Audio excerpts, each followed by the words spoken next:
అందరికీ నమస్తే.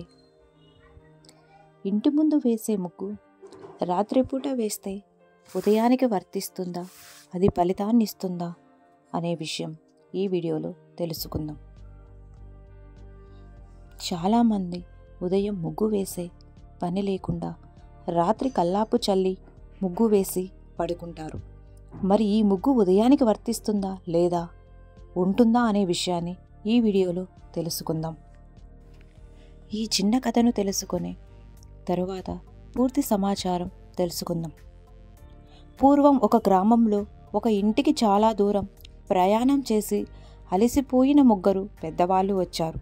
అప్పుడు ఆ ఇంటి ఇల్లాలు వారితో అంటుంది, లోపలికి రండి, నా భర్త వచ్చిన వెంటనే భోజనం పెడతాను అంటుంది.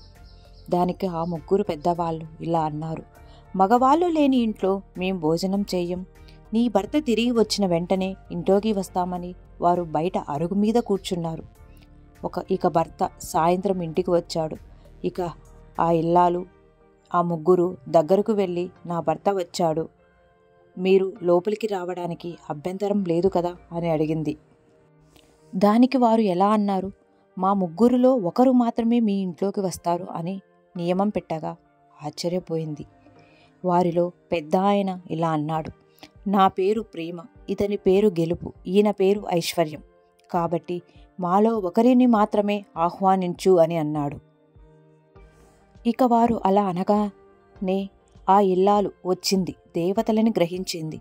ఇక సంతోషంతో ఆ విషయాన్ని భర్తకు వచ్చి చెప్పింది. ఎంతో సంతోషించి వారి అమ్మతో ఎలా అన్నాడు, మనకు ఎప్పుడు గెలిపే ముఖ్యం కాబట్టి హోయ్ అన్న పిలుద్దాం అన్నాడు. దానికి తల్లి ఇలా అంటుంది, గెలుపు ఒకటే, ఏం లాభం, ఐశ్వర్యం లేకపోతే, కాబట్టి ఐశ్వర్య దేవతను ఆహ్వానిద్దాం అంటుంది. వారిద్దరి సంభాషణలు విన్న కోడలు ఇలా అంటుంది, గెలుపు ఐశ్వర్యం కంటే ప్రేమ ఎంతో ముఖ్యమైనది. భార్యాభర్తలు కలిసి ఉండాలన్నా, అత్తాకోడల మధ్య మంచి సంబంధం ఉండాలన్నా, ఒక కుటుంబం కలిసిమెలిసి ఉండాలని ప్రేమ చాలా అవసరం.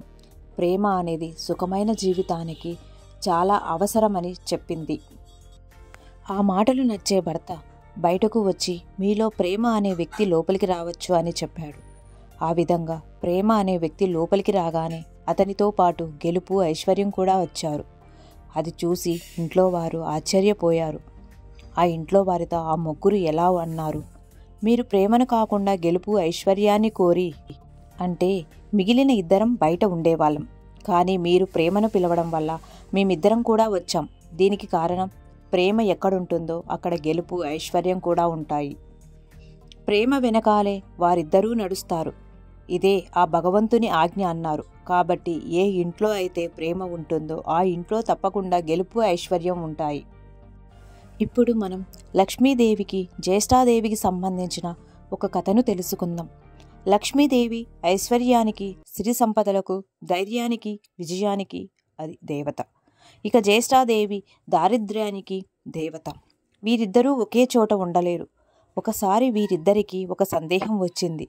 అదేంటంటే ఇరువరిలో ఎవరు అందంగా ఉన్నారో అని. ఈ విషయం గురించి వాదన జరిగే. ఇలా వారిద్దరూ వాదించుకునే సమయంలో దాడిన ఒక వ్యాపారి పోవడం చూసి ఇక వాదన ఆపేసి ఆ వ్యాపారిని అడిగి ఎవరు అందమైన వారు తెలుసుకోవాలని అనుకున్నారు. ఇక ఆలస్యం చేయకుండా జ్యేష్ఠాదేవి, లక్ష్మీదేవి ఆ వ్యాపారి దగ్గరకు వెళ్ళారు. ఆ వ్యాపారితో ఎలా అన్నారు, వ్యాపారి, మా ఇద్దరిలో బాగా అందంగా ఎవరున్నారు అని అడిగారు. అదేవిధంగా వారిద్దరూ ఎవరో కూడా వివరించి చెప్పారు. వారిద్దరూ ఎవరో తెలుసుకుని ఇక వ్యాపారికి చెమట్లు పడ్డాయి. దారిద్ర దేవతను, ఐశ్వర్య దేవత ఇద్దరూ కంటికి కనిపించి అలా అడిగేసరికి వ్యాపారికి నోట మాట రాలేదు. వారిద్దరూ ఒకేసారి కనిపించినందుకు సంతోషించాలో లేదా బాధపడాలో అర్థం కాలేదు. ఏదైతే అవుతుందని వ్యాపారి ఆ దేవత ఇద్దరికీ నమస్కరించాడు. ఇద్దరిలో ఎవరో ఒకరు అందంగా ఉన్నారు అని చెప్పినా రెండవ వారి ఆగ్రహానికి బలవుతాను అనుకున్నాడు. ఇద్దరిలో లక్ష్మీదేవి అందంగా ఉంటుందని అతనికి తెలుసు. కానీ నిజాన్ని చెప్తే జ్యేష్ఠాదేవికి కోపం వచ్చి ఇంకా పేదవాడిని చేస్తుందని తెలుసు. లక్ష్మీదేవి అందంగా లేదని చెప్తే లక్ష్మీదేవి కోపించి తనకున్న ఈ సంపద కూడా లేకుండా చేస్తుందని అనుకున్నాడు. భలే చెక్కు వచ్చిందని భయపడ్డాడు. ముందు చూస్తే నువ్వు, ఈ వెనక చూస్తే గొయ్యిలా ఏంది ఆ వ్యాపారి పని. ఇంతలో ఆ వ్యాపారికి ఒక మెరుపు లాంటి ఆలోచన వచ్చింది. వెంటనే ఆ వ్యాపారి, అమ్మా ఓ మహాలక్ష్మి, నువ్వు ఇంట్లోకి వచ్చే సమయంలో ఈ భూలోకంలో కానీ స్వర్గలోకంలో కానీ నీ అంత అందంగా ఎవరూ ఉండరు తల్లి అంటాడు. అలాగే జ్యేష్ఠాదేవితో, అమ్మా ఓ జ్యేష్ఠాదేవి, నీవు ఇంటి నుండి బయటకు వెళ్తుంటే నీ అందం సొగసు వర్ణించడానికి మాటలు చాలవు అన్నాడు. అలా ఇంట్లో నుండి బయటకు వెళ్లే సమయంలో నీ అందాన్ని ఎవరితో పోల్చలేమమ్మా అన్నాడు. ఆ వ్యాపారి ఎవరి మనసు నొప్పించకుండా చెప్పిన సమాధానం లక్ష్మీదేవికి జ్యేష్ఠాదేవికి చాలా సంతోషాన్నిచ్చింది. ఇక ఇద్దరినీ విజేతలుగా నిర్ణయించాడని వారిద్దరూ అర్థం చేసుకున్నారు. ఇక ఆ ఇద్దరు ఆ వ్యాపారిని చెప్పిన సమాధానానికి సంతోషపడి అక్కడి నుండి అదృశ్యమయ్యారు. ఎక్కడ అర్థం చేసుకోవాల్సింది ఏంటంటే లక్ష్మీదేవి జ్యేష్ఠాదేవి ఎవరికి వారు ఇద్దరు విజేతలమని అనుకుంటూ వెళ్లారు. కానీ నిజానికి నిజమైన విజేత వ్యాపారి. ఎందుకంటే ఐశ్వర్యానికి అధిదేవత అయిన లక్ష్మీదేవి అనుగ్రహాన్ని పొందడమే కాక జ్యేష్ఠాదేవుని సైతం సంతృప్తపరిచాడు. కాబట్టి నిజమైన విజేత వ్యాపారి. ఇక ఉదయం ముగ్గు వేసే పని లేకుండా రాత్రిపూట కల్లాపు చల్లి ముగ్గు వేస్తే అది ఉదయం వేసిన ముగ్గుగా అవుతుందా? ఫలితం ఉంటుందా లేదా అని తెలుసుకుందాం. సాధారణంగా ఉదయం బ్రాహ్మణ ముహూర్తంలో నిద్రలేచి ఉదయం 6:30 లోపు ముగ్గు వేయాలి. ఇది మన సాంప్రదాయం. రాత్రి వేసిన ముగ్గు యొక్క శక్తి తెల్లవారేసరికి పోతుంది. మనం ఎలాగైతే ఆహారాన్ని ఎప్పటికప్పుడు వండుకొని తింటామో అలానే ముగ్గు కూడా ఎప్పటికప్పుడు వేస్తేనే ఫలితం ఉంటుంది. అంతేకాని ఉదయం క్రిందటి రాత్రి వేస్తే ఎటువంటి ఫలితం ఉండదు. అరుణోదయ వేళ, సూర్యోదయం వేళ మాత్రమే ముగ్గు వేయడం అలవాటు చేసుకోవాలి. ప్రతిరోజు ఉదయం 5:30 నుండి 6:30 లోపు ముగ్గు వేయడం వల్ల ఫలితం ఉంటుంది. అలాంటి ఇంట్లో లక్ష్మీదేవి సిరుల వర్షం కురిపిస్తుంది. ప్రస్తుతం ఉన్న బిజీ లైఫ్లో చాలామంది రాత్రిపూటే ముగ్గు వేసి ఉదయం వేయకుండా ఉంటారు. ఎప్పుడైనా ముగ్గు వేశాక దాని యొక్క శక్తి 6 గంటలు మాత్రమే ఉంటుంది. కాబట్టి రాత్రి వేసిన ముగ్గు ఉదయం సరిపోతుందిలే అని అనుకోకూడదు. రాత్రి వేయకపోయినా సరే ఉదయం మాత్రం సూర్యకిరణాలు పడకముందే ముగ్గును ఇంటి ముందు వేసుకోవటం శుభప్రదం, లక్ష్మీప్రదం. హిందువులకు ముగ్గుకు ఎంతో ప్రాధాన్యత ఇచ్చి ప్రతిరోజు ఇంటి ముందు ముగ్గులు వేస్తారు. ముగ్గును ప్రతిరోజు ఇంటి ముందు వేయటం ప్రాచీన కాలం నుండి వస్తున్న భారతీయ సాంప్రదాయం.